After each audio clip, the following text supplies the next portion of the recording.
L'invité business avec Banque Populaire Grand Ouest et sa banque d'affaires de proximité autochtone.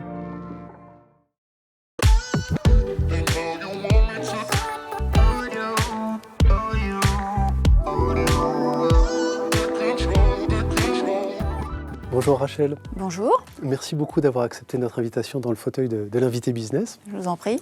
On va parler de Celgitel, bien sûr, cette entreprise dans laquelle vous êtes arrivé il y a un peu plus de 2 ans. Et cette arrivée, elle fait suite à une période courte, mais une période d'inactivité, de chômage. On en parle en fait assez peu souvent avec les dirigeantes et les dirigeants qu'on reçoit ici. Mais comment est-ce que vous l'avez vécu, cette période d'interruption d'activité ? C'est une période difficile, parce qu'évidemment, c'est une période...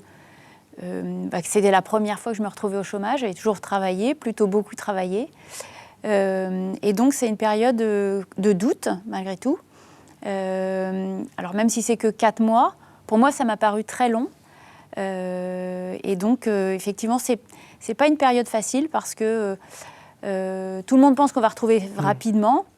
Mais ce n'est pas aussi simple, il n'y a pas non plus un nombre de postes énorme. Et puis moi, je tenais à rester en Bretagne. Et donc, du coup, ça limite aussi le champ des possibles. Donc, c'est quand même une période de doute et de remise en cause. Et, bon, donc, ce n'est pas une période très, très agréable. Justement, après 30 ans dans l'industrie, un besoin de se réinventer, de se remettre un petit peu en danger, parce que le projet professionnel, votre dernier projet professionnel ne vous correspondait plus. Mais besoin de se réinventer, de revenir ici, de travailler en Bretagne, de recommencer un peu à zéro. Disons que j'ai fait de l'industrie pendant 17 ans dans la mécanique, la sidérurgie, et à l'extérieur. Et au bout de 17 ans, là, j'ai eu envie de revenir en Bretagne. Parce que beaucoup de déplacements. Tout le temps, déplacements. En fait, voilà, j'ai toujours habité en Bretagne, ou presque. En tout cas pendant ces 17 ans, mais tous les week-ends, je rentrais en Bretagne et toute la semaine, j'étais soit dans le Nord, soit à Saint-Étienne. Et donc, je me suis dit que j'allais peut-être pas faire ça jusqu'à ma retraite, de faire des sacs et des valises toutes les semaines. Et donc, j'ai décidé de chercher du travail en Bretagne. Bretagne, c'est vite de l'agro. Donc, j'ai retravaillé dans l'agro, à nouveau en direction financière pendant 1 an.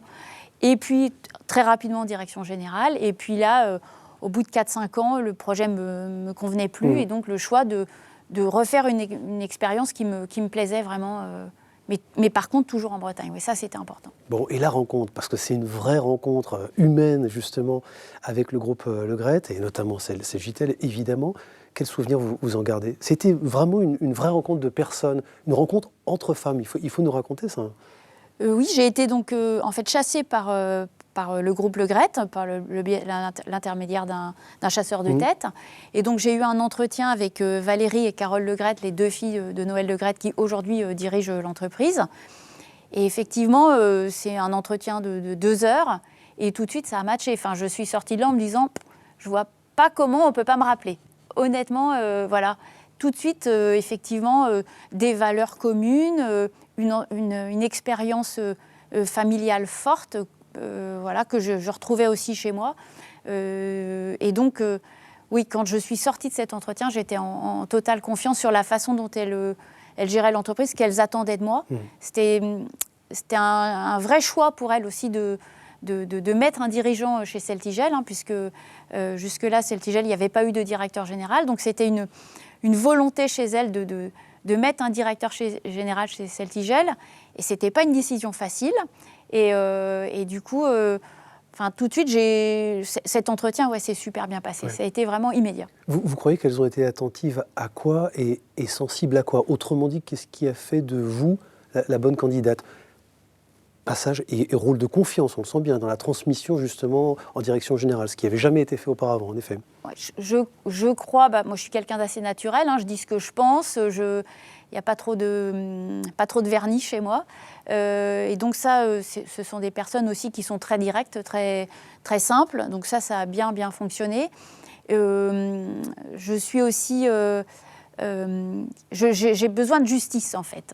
C'est très important pour moi d'être juste. Ça aussi, je pense que c'est des valeurs qu'on partage. Donc voilà, et je dis les choses que je pense. J'ai besoin de beaucoup de confiance également. Et ça, elles ont su le donner. Donc je pense que c'est ce qui a fait que très très vite, le dialogue s'est bien passé, ça s'est fait très très rapidement. Bon, à tel point, à telle enseigne qu'elles ne sont pas venues sur le site pendant plusieurs semaines, Ah oui, voire plusieurs mois. Ça a été très très marquant. Valérie m'a dit que je ne viendrai pas les 6 premiers mois. Et donc elle n'a pas mis les pieds dans l'usine, ou alors si elle l'a fait 2 fois. Elle m'a appelé avant pour me dire tiens voilà, j'ai besoin de... Et je trouve que c'est un signe de confiance très très fort, c'est-à-dire qu'effectivement, elle m'a laissé les clés du camion et pendant 6 mois, voilà, j'ai dirigé le camion toute seule. C'était important parce qu'effectivement, elles sont très très connues dans l'entreprise, il y a un contact très facile avec tous les salariés et donc il fallait que j'arrive à m'imposer malgré tout. Et ce geste-là, pour moi, est très important et ça m'a vraiment, vraiment touchée. J'ai trouvé ça vraiment très intelligent de la part de Valérie. Oui. Bon, Rachel, c'est quoi les premières décisions que vous prenez en arrivant qui vont marquer justement la direction générale, votre patte, si je puis dire, votre engagement? Qu'est-ce que vous faites? Vous allez faire serrer les mains, vous présenter, asseoir une légitimité? Oui, évidemment, évidemment je serre les mains, je dis bonjour à tout le monde. Mais bon, déjà, moi, je vais dans l'usine tous les jours. Bon, ça, c'est obligatoire pour moi. Hein. Je ne conçois pas le métier sans être avec ma blouse et ma Charlotte tous les jours dans l'usine. Donc, c'est quelque chose que je fais systématiquement et que je fais toujours aujourd'hui. Je ne sais pas passer une journée sans aller dans l'usine, ou alors vraiment il faut que ce soit exceptionnel, que j'ai vraiment pas le temps ou que je sois à l'extérieur. Mais ça, c'est la première chose, parce que c'est le cœur du réacteur. Hein. Enfin, on produit, et donc c'est au niveau de l'usine que ça se produit, c'est là que ça démarre. Donc pour moi, c'est très important. Il y a plus de la moitié du personnel, évidemment, 80% du personnel qui se situe dans l'usine. Donc être dans l'usine au quotidien, c'est super important. Après, évidemment, j'ai aussi beaucoup travaillé sur les aspects gestion financier du bateau, parce que ça, c'est ma marque de fabrique néanmoins. Donc, mais la première chose, vraiment, c'est de nouer le contact avec tout le monde et dans toute l'entreprise. Ouais. On va commencer par le démarrage, parce que c'est presque un storytelling, une narration de start-up à l'américaine. Est-ce que c'est vrai que tout a commencé dans un garage avec, je dirais, une simple camionnette? Oui, tout à fait. Ouais. J'ai démarré dans mon garage avec un véhicule au mois de mai 2001. Vous étiez quoi, vous-même livreur? Ça a commencé l'aventure comme ça? Oui, j'ai été livreur pendant 7 années et, pour le compte de Multicourse en tant que sous-traitant.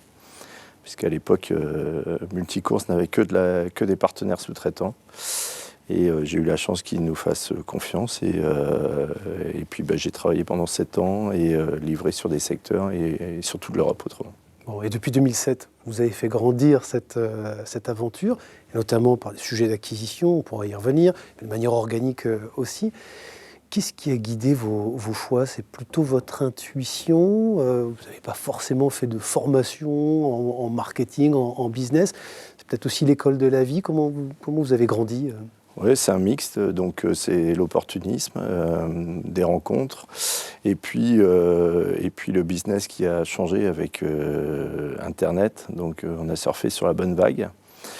Ça nous a donné des opportunités de développement et puis des rencontres avec des entrepreneurs qui souhaitaient arrêter, des départ en retraite. Et du coup, on a eu de l'acquisition, de la croissance externe, de la création, et puis de fil en aiguille, ça s'est développé. Ouais. On dit souvent d'ailleurs qu'un dirigeant, un patron est derrière son ordi, derrière des tableaux Excel. Ça ressemble à quoi votre journée? Vous êtes plutôt un homme de terrain, un homme de distance et justement de mobilité? Oui, je suis plutôt un homme de terrain. Alors, j'ai pas d'ordinateur, j'ai pas de bureau, donc je suis dans ma voiture en permanence tous les jours à visiter les agences, les clients et à viser des projets, toujours des projets. Donc on est assez opportuniste dans le groupe. Donc voilà, si on n'est pas sur la route et sur le terrain, on ne sait pas comment ça se passe. Et c'est hyper important à mon goût. Oui, mais est-ce que ça vous rend plus, on parlait de management tout à l'heure, et de pouvoir gérer 1400 collaborateurs. Est-ce que vous pensez que vous êtes plus légitime, justement, en ayant eu le parcours que vous avez eu? Vous savez très bien ce que c'est, chaque métier, en tout cas, de ce groupe. Vous le connaissez par cœur, vous l'avez pratiqué. Et le fait d'être passé par ces expériences-là, ça vous rend plus légitime comme dirigeant, comme manager? Alors, je ne sais pas si ça me rend plus légitime, mais c'est ma façon d'être et de voir mon entreprise. Donc voilà, j'aime être auprès des équipes qui travaillent aussi bien le mécano que le conducteur, que l'exploitant. Donc je ne sais pas si je suis plus légitime, mais c'est ma façon de manager et d'être présent. Donc voilà. Ouais. Et vous êtes attentif à quoi quand vous recrutez? J'imagine que vous continuez de recruter, peut-être pas tout le monde, mais pour les recrutements stratégiques, qu'est-ce que vous regardez chez les femmes et chez les hommes que vous recrutez? Alors, aujourd'hui, les conducteurs, je ne recrute plus les conducteurs, je recrute plutôt dans les postes effectivement stratégiques. Mais dans les postes stratégiques, c'est en interne. C'est-à-dire que nos cadres, on a 24 cadres dans l'entreprise. Sur 24, il y en a 22 qui sont nés dans l'entreprise, qui ont grandi dans l'entreprise. Un qui vient de l'extérieur et un qui était notre client. Donc, vous voyez, c'est du réseau, c'est de la reconnaissance. Et voilà ce qui nous a permis d'en être là aujourd'hui et de recruter ces personnes qui méritent ce poste-là. Oui, parcours de promotion interne bien mérité, effectivement, de cette loyauté qu'on évoque en creux.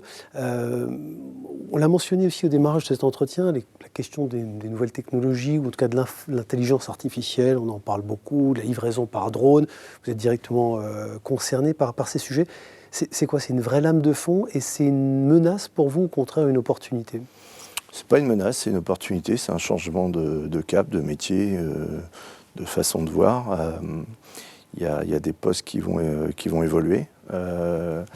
Ça nous dépasse parce que ça va très vite, mais à nous de nous entourer des bonnes personnes qui peuvent nous aider justement à prendre ce virage. Donc on a embauché développeur web, contrôleur de gestion qui est spécifique justement à suivre l'IA et à créer une application qui puisse nous aider à franchir ce virage. Et puis la livraison par drone, oui, ça viendra sûrement un jour. Bon, avancer avec le temps, c'est aussi évidemment évoquer les sujets de transition énergétique. Et dans la mobilité, vous êtes évidemment pleinement concerné. Ce dernier kilomètre, notamment jusque dans les cœurs des villes. Aujourd'hui, comment vous prenez ce sujet très, très au sérieux? Il y a des investissements conséquents derrière. Comment vous vous engagez sur ces thématiques-là? Alors oui, aujourd'hui on a des véhicules verts, donc on a des véhicules électriques, des véhicules au gaz depuis plus de 10 ans.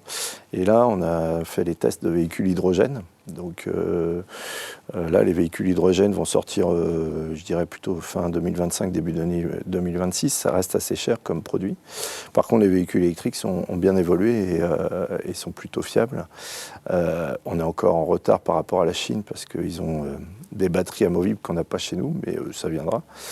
Et on a équipé toutes nos agences de bornes de recharge pour nos véhicules et qu'on puisse être autonome. Et là, on va les équiper de panneaux solaires afin de gérer notre énergie. Bon, vous avez les moyens d'investir aujourd'hui sur ces sujets. Il y a une notion de ROI, je comprends bien, et puis il y a une obligation de mise en conformité, bien entendu, par rapport à la réglementation. Mais aujourd'hui, vous avez les moyens d'investir sur ces sujets? On a les moyens, oui, puisque d'une, c'est une obligation, et de deux, c'est sûrement l'avenir aussi. Donc, d'une certaine manière, on fait des économies parce qu'on consomme moins de carburant, moins de pièces mécaniques. D'autres, c'est des produits qu'on garde plus longtemps. Donc, les véhicules électriques, les premiers en 6 ans, et ils sont toujours dans notre flotte, alors que nos véhicules thermiques, on les change au bout de 42 mois. Donc, vous voyez, on les garde un peu plus longtemps. Merci beaucoup, Jérôme. Merci d'avoir accepté notre invitation. Merci à vous. De l'invité business. Merci.